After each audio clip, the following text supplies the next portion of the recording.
Hello అండి. అందరికీ నమస్తే. Welcome back to our channel Radhika vlogs and vibes. ఎలా ఉన్నారండి అందరూ? నేనైతే బాగున్నాను. మీరందరూ కూడా బాగున్నారని, బాగుండాలని మనస్ఫూర్తిగా దేవునైతే కోరుకుంటున్నాను. ఈరోజైతే నేను పిల్లలు వెళ్ళిన తర్వాత నేను ఏం పనులు చేసుకున్నాను, అది కూడా దట్టు రొటీన్‌గా కాకుండా డిఫరెంట్‌గా అంటే ఒక వీక్లీ వన్స్ ఆర్ ట్వైస్ ఈ చలికాలంలో మనము రెగ్యులర్‌గా పాటించాల్సిన కొన్ని పనులు అయితే నేను ఈరోజు మీకైతే వీడియోలో అయితే షేర్ చేస్తున్నాను. సో, వీడియో అయితే ఎండ్ వరకు చూడండి. మీకెక్కడైనా కొంచెం మోటివేషనల్‌గా ఉన్నా కూడా వీడియోకైతే ఒక్క లైక్ అయితే ఇవ్వండి. సరేనా? ఎందుకంటే మీరిచ్చే లైక్ వల్ల మన కంటెంట్ ఇంకొంతమందికి రీచ్ అయ్యేలా ఉంటుంది. అండ్ అలాగే ఛానల్‌ని సబ్స్క్రైబ్ చేసుకోవడం కూడా మర్చిపోకండి. ప్రీవియస్ వీడియోస్ కూడా ఒకసారి చూసేయండి. సో, ఇక్కడ ఏంటి అంటే ఇంకా కిచెన్‌లో మనము క్లాత్స్ యూజ్ చేస్తాం కదా! ఎలాగో ఆహ్, అవైతే వాష్ చేద్దాం అనుకున్నాననమాట. ఇంక మొన్నటి వరకు ఏంటి అంటే నార్మల్‌గా ఒక్కొక్కసారేమో వేడి నీళ్ళలో పెట్టి నానబెట్టి ఉతికేదాన్ని. బట్ ఇప్పుడేంటంటే ఇంకా బొద్దింకల సీజన్ ఇది. అందుకని జెప్పేసి ఇంకా వేడి నీళ్ళలో నానబెట్టి ఉతుకుదాము అని జెప్పేసి ఉడికిస్తున్నాను ఒక రకంగా చెప్పాలి అంటే. స్టవ్ మీదయితే వాటర్ పెట్టుకున్నాను. సరిపోయిన్ని వాటర్ పెట్టేసుకొని దాంట్లో మనకి కొంచెం సర్ఫ్ వేసుకున్నాను. తర్వాత ఏంటంటే వెనిగరు ఆల్రెడీ ఫస్టే వేశాను. ఎక్కువనే వేశానులెండి. బట్ నేను ఆ క్లిప్ అనేది అది మిస్ అయిపోయిందనమాట. అందుకే కొంచెమే చూపిచ్చాను. కానీ ఒక 2 క్యాపులు వెనిగర్ అయితే వేశాను. బట్ వెనిగర్ వేసేటప్పుడు కొంచెం జాగ్రత్తగా ఉండండి. ఎందుకంటే పొంగిపోతది. స్టవ్ అంతా పాడైతది. బాగా మసిలిన తర్వాత కాకుండా నేనైతే ముందే యాడ్ చేశాను. అటు స్టవ్ కూడా సిమ్‌లో పెట్టాననమాట. అంటే ఓవర్ హీట్ అవ్వలేదు ఇక్కడ వాటరు. అలాగే కొంచెం బేకింగ్ సోడా అయితే వేసుకున్నాను. ఇంకా అక్కడ అదేంటంటే వేడైతుంది. ఈలోపు టైం వేస్ట్ చేసుకోవడం ఎందుకు అని చెప్పేసి నేను బ్రేక్‌ఫాస్ట్‌గా వడ చేస్తే అందులో కొంచెం ఆయిల్ అయితే మిగిలింది. సో, ఆయిల్ కూడా నేను డబ్బాలోకి తీసుకొని పెట్టుకుంటున్నాను. ఇంకా రెగ్యులర్ కర్రీస్‌లో వాడితే అయిపోతది. ఎందుకంటే ఆల్మోస్ట్ అది హై టెంపరేచర్‌లోనే మనకు వేడై ఉంటది కదా! అందుకని చెప్పేసి అలా వాడుకోవచ్చు అని చెప్పేసి తీసి పెడుతున్నాను. ఏంటంటే ఇంట్లో ఉండేది 4 మెంబర్స్‌మే కాబట్టి మేము ఇంకా రెగ్యులర్‌గా అయితే ఇంకా మా వారు కూడా ఉండరు. తను డ్యూటీకెళ్తారు కాబట్టి ఇంక మేము ముగ్గురమే. ఎక్కువైతే ఆయిల్ ఫుడ్స్ అవన్నీ కొంచెం తక్కువే చేస్తాను నేను. అందుకని కర్రీలోనే వేస్తాననమాట. ఇంకో పనిలో పనిగా ఇక్కడేంటంటే పచ్చిమిరపకాయలైతే తీసుకున్నాను. అవి ఏంటి అంటే కవర్‌లో పెట్టేసాను. ఈ మధ్య వాడలేదు. లాస్ట్ వీక్ తీసుకున్నవి. కానీ పచ్చగా ఫ్రెష్‌గా ఉన్నాయి గానీ ఒక్కొక్కటి ఖరాబయితుంది. సో, ఒక్కటి ఖరాబయిందంటే ఆల్మోస్ట్ అన్నీ ఖరాబయిపోతాయండి బాబు. అందుకని చెప్పేసి తొడిమే తీద్దాం అనుకుని కూడా మర్చిపోయాను. ఎందుకంటే ఈ కార్తీక మాసంలో అసలు ఎక్స్‌ట్రా పనులు అంటే ఏంటో పొద్దున మార్నింగ్ లేస్తున్నాను 4:30-5 మధ్యలో లేస్తున్నాను. ఒక్కొక్కసారి 4:00కే లేస్తున్నాను. అంటే నా టైము నేను చేసే పనిని బట్టి. లేచి కొంచెం ఫ్రెష్ అప్ అయ్యి ఇల్లు తుడుచుకొని, పూజ చేసుకొని, పిల్లల్ని పంపించేసరికి ఆల్మోస్ట్ 7:30 ఆ టైం అయిపోతుంది. ఇంక అప్పటికి కొంచెం ఫుల్ కాళ్ళు లాగుతున్నాయనమాట. ఎందుకంటే పొద్దున చేసే పని చాలా ఫాస్ట్‌గా అయిపోతదండి బాబు నిజంగా. ఒకసారి ట్రై చేయండి. నేనైతే అసలు చేస్తానా?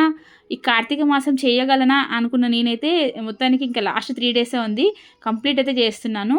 సో, అలా చేయడం వల్ల ఏంటంటే ఎక్స్‌ట్రా పనులనేవి ఆగిపోతున్నాయి. అందుకని చెప్పేసి పనులన్నీ ఇంకా నేనైతే ఏం పనులు చేయాలని ముందే షెడ్యూల్ చేసుకున్నాననమాట మైండ్‌లో. రేపొద్దున ఈ పనులు చేయాలి అనుకోని.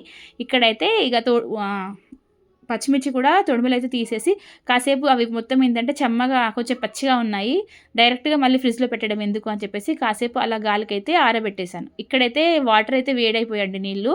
సో, వేడైనాయి కాబట్టి కొంచెం మీరేంటంటే మరీ స్టీల్ వాటితో అలా కాకుండా ఇలా పప్పు గుత్తితో గానీ, కట్టెని అలా ఉపయోగించి మీరు ఏ క్లాత్స్ అయితే యూజ్ చేద్దాం అంటే క్లీన్ చేద్దాం అనుకున్నారు ఇంట్లో కిచెన్‌లో యూజ్ చేసినయి అవైతే పెట్టాలి. అంటే అందులో పెట్టేసి కాసేపు ఉడకనివ్వాలి వాటిని. అంటే ఒక పొంగొచ్చేంత వరకి.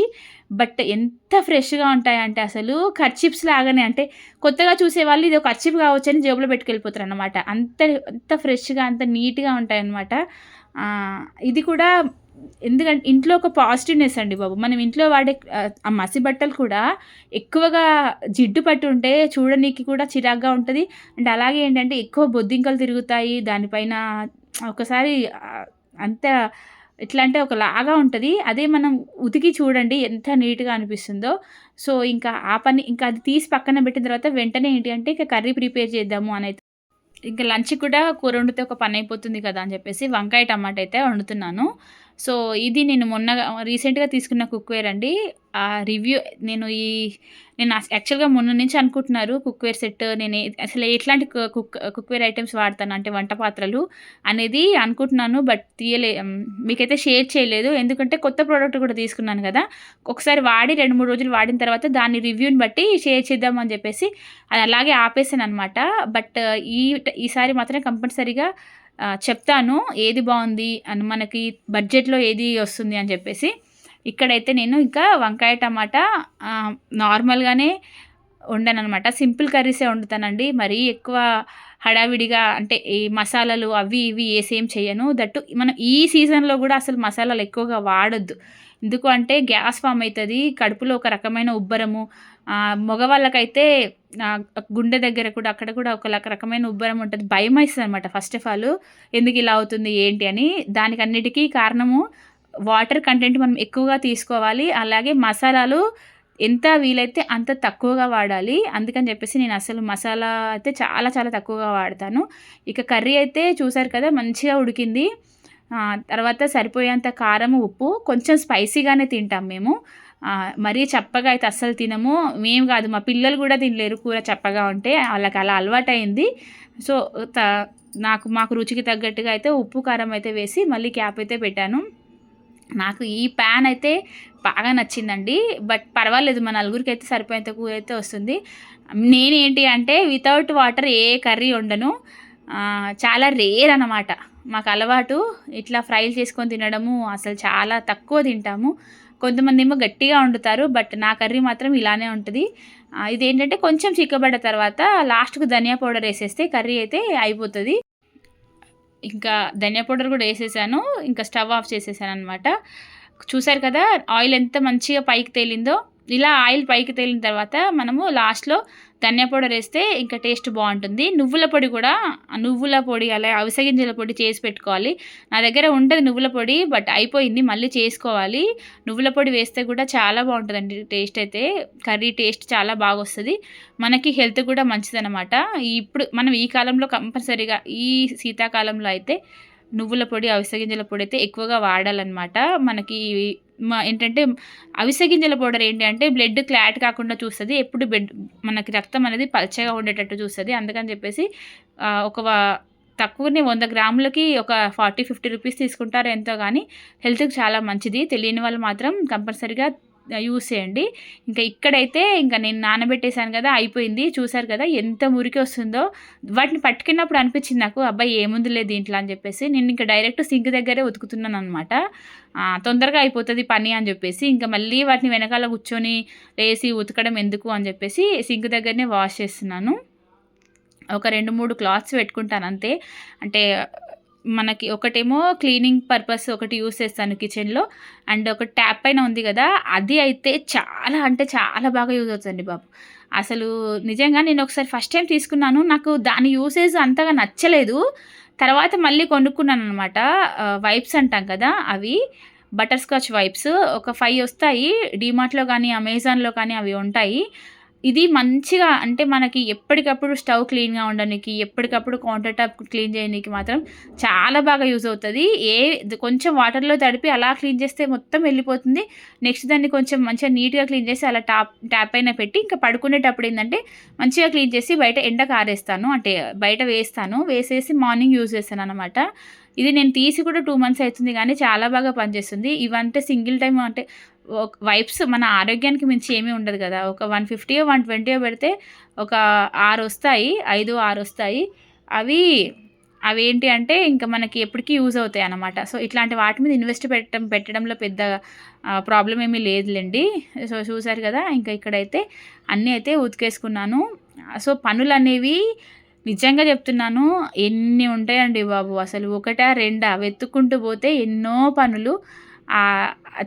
అసలు నాకదే అనిపిచ్చింది. నేను ఆల్మోస్ట్ 10:30, 11కి నిన్న ఏంటంటే హెన్నా గూడా పెట్టుకున్నాను యాక్చువల్‌గా హెయిర్‌కి.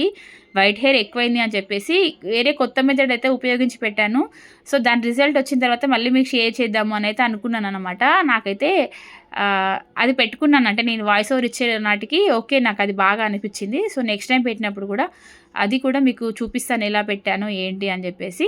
ఇక్కడేంటంటే వేడినీళ్ళతో నేను క్లీన్ చేశాను కాబట్టి ఆ నీళ్ళు వేస్ట్ అవ్వకుండా సింక్‌లో పోసాననమాట. ఆ సింక్ పైప్‌లో ఉండే జిడ్డు అదంతా ఉంటది కదా, అది ఆ వేడినీళ్ళకి జారిపోయి కిందకెళ్ళిపోతది. అందుకని చెప్పేసి ఇంక నీళ్ళు వేస్ట్ చేయకుండా చాలా తక్కువ నీళ్ళతో, అదే నేను వెనకాల పిండాననుకోండి ఆ వాటర్ ఏంటి అంటే ఎక్కువ బకెట్లలో పట్టేసి మరీ ఉతుకుతాం. ఇక్కడైతే ఏంటంటే చాలా తక్కువ వాటర్‌తో నేను మాక్సిమం తక్కువ నీళ్ళతో పనులు చేయనీకే ఇష్టపడతాను. నాకు ఇష్టం ఉన్నట్టుగా నీళ్ళు ఆ ట్యాప్స్ ఆన్ చేసి ఇష్టం ఉన్నట్టు నీళ్లు వాడడము, ఇష్టం ఉన్నట్టు ఫుడ్ వేస్ట్ చేయడము ఇట్లాంటివన్నీ నచ్చదు. అందుకే పిల్లలకు కూడా చెప్తాననమాట. అనవసరంగా నీళ్లు ఎక్కువగా వాడుకోవద్దు అని చెప్పేసి. ఇంకా అక్కడ ఆ పనైతే అయిపోయిన తర్వాత మళ్ళీ వెంటనే స్టవ్ దగ్గరికొచ్చేసి ఇక్కడ క్యాస్టర్ ఐరన్ కడాయి అయితే ఒకటి ఉంది. ఇది వచ్చేసి నేను ఒక 3, 4 ఇయర్స్ బ్యాక్ కొన్నాను. 300కే కొన్నాను. సారీ, కాస్టర్ ఐరన్ కాదండి, నార్మల్ ఐరనే. కాకపోతే ఏంటంటే దీన్ని సీజనింగ్ చేయాలి అని చెప్పేసి నాకు అప్పుడు తెలీదనమాట. అట్లా అది కొంచెం రస్ట్ పట్టింది. ఇంకా దాన్ని అలా ఏందంటే దీన్ని కనీసము ఇప్పుడు మనం మురుకులు అవి చేస్తాం కదా, అట్లా దానికైనా ఉపయోగించాలి అని అయితే అనుకుంటున్నాను. అందుకని చెప్పేసి దీన్నైతే ఇప్పుడు నేను యాక్చువల్‌గా హెన్నా కలిపి పెట్టాననమాట దీంట్లో. కలరింగ్ కోసం అని చెప్పేసి. ఐరన్‌లో పెడితే హెన్నా కలర్ బాగొస్తది అంటారు కదా. నాకేంటంటే ముందు ఫుల్ వైట్ హెయిర్ ఉంటది. ఈ మధ్య రెగ్యులర్‌గా తలస్నానం చేస్తున్నాను కదా, కార్తీక మాసం అని చెప్పేసి. సో, వైట్ హెయిర్ ఎక్కువైపోతుంది. అందుకని చెప్పేసి ఇంకా దాన్ని అయితే క్లీన్ చేసి దాన్ని కూడా ఆయిల్ పెట్టేసి సీజనింగ్ చేసి అయితే పక్కన పెట్టేసుకున్నాను. ఇంకా నెక్స్ట్ అయితే కౌంటర్ టాప్ క్లీనింగ్. ఈరోజు కౌంటర్ టాప్ అయితే డీప్ క్లీనింగ్ చేస్తున్నానండి. ఎందుకు అనంటే వీక్లీ చెప్పాను కదా, మనం ఎంత నీట్‌గా పెట్టుకుంటే అంత మంచిది. ఇంకా నేను స్టవ్ పైన కౌంటర్ టాప్ పైన ఉన్నవన్నీ తీసి కింద పెట్టేసాననమాట. మాకేంటి అంటే డైనింగ్ టేబుల్ అట్లా పెట్టుకునే స్పెసిలిటీ ఏమీ ఉండదు. వండిన గిన్నెలన్నీ పైనే పెట్టుకుంటాము. సో, అన్నమైన, కూరైనా పైనే ఉంటాయి. ఇంకా అందుకని చెప్పేసి అంతా తీసి నీట్‌గా పెట్టేసుకున్న తర్వాత ఇక్కడైతే ఇంకా నార్మల్ వాటరేనండి. వాటర్‌తో పోసి మరీ క్లీన్ చేస్తున్నాను. ఒక్కసారి నీళ్లు పోయగానే ఆ గచ్చు మీద దాని మీద ఎన్ని మరకలుంటాయో అవన్నీ ఒక్కసారిగా పైకి తేలిపోతాయి. అంటే పాలు గానీ, చాయ్ మరకలని ఇవి. పిల్లలు కూడా మా ఇంట్లో ఏంటంటే పిల్లలు కూడా స్టవ్ దగ్గర, మా పెద్ద పాప కూడా పనిచేస్తది స్టవ్ దగ్గర. తనకు చాలా ఇష్టం కుకింగ్ అంటే. ఏదో ఒకటి చేస్తా అని అంటది. సో, సరేలే అన్నట్టుగా వదిలేస్తాననమాట. నేను ఇంట్లోనే ఉంటాను కదా, చూసుకుంటాను. ఇంకా ఇక్కడైతే నేను కొంచెం విమ్ లిక్విడ్ జెల్ అయితే వేసేసి బట్టలు ఉతికే బ్రష్ ఉంటుంది కదా, దాంతో క్లీన్ చేస్తున్నాను. బట్ టైల్స్ అయితే అస్సలు తెల్లగా కాలేదండి. చూడనీకి తెల్లగానే ఉన్నాయి కానీ ఇట్లా పట్టుకుంటే జిడ్డుగా ఉందనమాట. సో, ఇది పని కాదు అని చెప్పేసి ఇంకా నేను డైరెక్ట్‌గా సోప్‌తోనే క్లీన్ చేశాను. బట్ ఒక మంచి డిఐవై అయితే నేను ఇందులో ప్రిపేర్ చేశాను కానీ ఆ క్లిప్ అయితే మిస్ అయిందండి. అది ఏంటి అంటే మనము వెనిగర్ ఉంటది కదా, అన్నీ షాప్స్‌లలో దొరుకుతది. కామన్‌గా దొరుకుతుంది ఇప్పుడు వెనిగరు. ఎక్కడైనా సరే మామూలుగా జనరల్‌గా ఉండే షాప్స్‌లలో కూడా వెనిగర్ అవైలబుల్‌గా ఉంటుంది. 30 రూపీస్ పెడితే ఒక హాఫ్ లీటర్ వెనిగర్ అయితే వస్తది. ఇది మనకు క్లీనింగ్‌కి మాత్రం చాలా చాలా చాలా యూజ్ అవుతదండి. దట్టు ఆ స్మెల్ వల్ల ఏంటి అంటే అది మనకి ఏమైనా క్రిములు, కీటకాలు, బొద్దింకలు ఇట్లాంటివి కూడా రాకుండా ఉంటాయన్నమాట. సో, నేనేం చేశాను అంటే ఒక గ్లాసు వెనిగర్ తీసుకొని అదే గ్లాస్ తోటి సేమ్ అంతే క్వాంటిటీ వాటర్ అయితే తీసుకున్నానన్నమాట. ఆ 2 కలిపి ఆ సొల్యూషన్ లాగా చేసి ఒక స్ప్రే బాటిల్ అయితే పోసి పెట్టుకున్నాను. అంటే రెగ్యులర్‌గా నేను చేసేటప్పుడు మీకు అది కనిపిస్తది. నేను అది మీకు షేర్ చేద్దామని అనుకున్నాను. బట్ నేను వీడియో ఆన్ చేయడం మర్చిపోయినట్టున్నాను. అందుకే చెప్తున్నాననమాట. అలా చేసి పెట్టుకోండి. అందులో కొన్ని డ్రాప్స్ అయితే విమ్ జెల్ లిక్విడ్ అలా వేసుకోండనమాట. ఎందుకంటే అక్కడక్కడ మనకి మురికిగా ఉన్నప్పుడు కౌంటర్ టాప్ పైన మనం రోజు ఇలా తుడిసామనుకోండి, రోజు స్టవ్ ఇలా కడిగామనుకోండి, దెబ్బకు స్టవ్ పని అయిపోతదనమాట. అందుకే రెగ్యులర్‌గా కడగొద్దు, తుడుచుకోవాలి. వీక్లీ వన్స్ అట్లా క్లీన్ చేసుకోవాలి గానీ రెగ్యులర్‌గా కడుక్కోవడము, వాటర్‌తో కడుక్కోవడం అయితే అస్సలు చేయొద్దు. అందుకని చెప్పేసి అలా ఒక సొల్యూషన్ అయితే రెడీ చేసి పెట్టుకోండి. మనకైతే చాలా ఈజీగా ఉంటుంది. అలాగే ఆ స్మెల్ కానీ అదేంటంటే ఒక మంచి లైక్ ఏంటంటే ఫ్రెష్‌గా ఉంటదనమాట. అలాగే అదేంటంటే బొద్దింకలకు ఆ స్మెల్ అసలే పడదంట. ఆ వెనిగర్ స్మెల్ అనేది. సో, మనకి దానివల్ల అవి పైకి రావనమాట. మన స్టవ్ దగ్గరికి, కౌంటర్ టాప్ పైన తిరగవు ఎక్కువగా. అలాగే ఫుడ్ ఏమైనా ఉన్నా కూడా ఫుడ్ పార్టికల్స్ అయితే లేకుండా చూసుకోవాలి. నైట్ ఎలాగో క్లీన్ చేసుకుంటాం కదా, ఒక్కసారి అది మంచిగా స్ప్రే చేసి నీట్‌గా తడి లేకుండా తుడుచుకొని పెట్టుకుంటే సరిపోతది. ఇంకా మనకి ఏంటి అంటే బొద్దింకల్ని కొంచెంలో కొంచెమన్నా తరిమేయొచ్చు. ఇదొక పెద్ద టాస్క్ అయిపోయింది బాబు, నిజంగా చెప్తున్నాను. చాలా అంటే చాలా. ఎంత కష్టపడ్డా ఏదో ఒకటి సాధించగలమేమో గానీ, ఎంత కష్టపడ్డా బొద్దింకలు తరిమేయడం మాత్రం ఎన్నో రెమెడీస్ యూజ్ చేయాల్సొస్తుంది. ఇంకా మొత్తానికైతే కౌంటర్ టాప్ అంతా క్లీన్ అయింది చూసారా. నాకైతే ఎంత రిలాక్స్‌గా అనిపించిందో అసలు ఈ కౌంటర్ టాప్ అంతా క్లీన్ చేసుకొని పెట్టుకున్నాను. అండ్ అలాగే చెట్లు దగ్గర కూడా కొన్ని పిచ్చి చెట్లు మొలిసాయన్నమాట. సో, అవి కూడా ఇంకా తీసేసి అంతా చేస్తే పని ఒక 11-2 వరకి అసలు నాన్ స్టాప్‌గా 3 అవర్స్ పని చేసుకున్నాను గానీ, మైండ్‌కైతే చాలా రిలాక్స్ అనిపించిందండి. బట్టలు మడత పెట్టుకొని అన్నీ చేసుకొని. నిజంగా చెప్తున్నాను కదా. సో, మనం ఈ కార్తీక మాసం పొద్దున్నే లేవడం అలవాటు చేసుకోవడం వల్ల ఎప్పుడు యాక్టివ్‌గా ఉంటాము. అలాగే రెస్ట్ దొరుకుతుంది. టైమ్ టు టైమ్ తింటున్నాము. హెల్తీగా ఉంటున్నామనమాట. సో, ఇది మాత్రం నేను చెప్పగలను. సో, మీరు కూడా ఇలాంటి టిప్స్ మీకేదైనా యూజ్ అయింది అంటే మాత్రం కంపల్సరీగా ఫాలో అంటే యూజ్ చేయండి. ఇప్పుడొచ్చే ఈ సీజనల్ ఈ ఉంటాయి గదా! సీజనల్‌గా వచ్చే డిసీజెస్ నుంచి పిల్లల్ని, మనల్ని కొంచెంలో కొంచెమైనా కాపాడుకోవచ్చు. వారానికి ఒక్కసారైనా, 2 సార్లైనా కొన్ని వేడి నీళ్ళైతే సింక్‌లో పోసుకుంటే నీట్‌గా ఉంటదనమాట. చూసారు గదా! ఔటర్ లుక్ చేసిన కష్టమంతా ఒక్కసారి ఇలా చూసుకుంటే మొత్తం పోతదండి. ఎంత నీట్‌గా ఉందో కౌంటర్ టాప్ అయితే చాలా బావుంది. ఇంకా ఇక్కడైతే నేను వాష్ బేసిన్ గూడా క్లీన్ చేసుకున్నాననమాట. ఇలా చాలా పనులు చేసుకున్నాను. అందులో కొన్నైతే షేర్ చేశాను మీకు. సో, ఇది ఫ్రెండ్స్ ఈరోజు వీడియో. వీడియో నచ్చితే లైక్ చేయడం అస్సలు మర్చిపోద్దు. Thank you so much for watching this video. మళ్ళొక మంచి వీడియోతో మళ్ళీ కలుస్తాను. టాటా.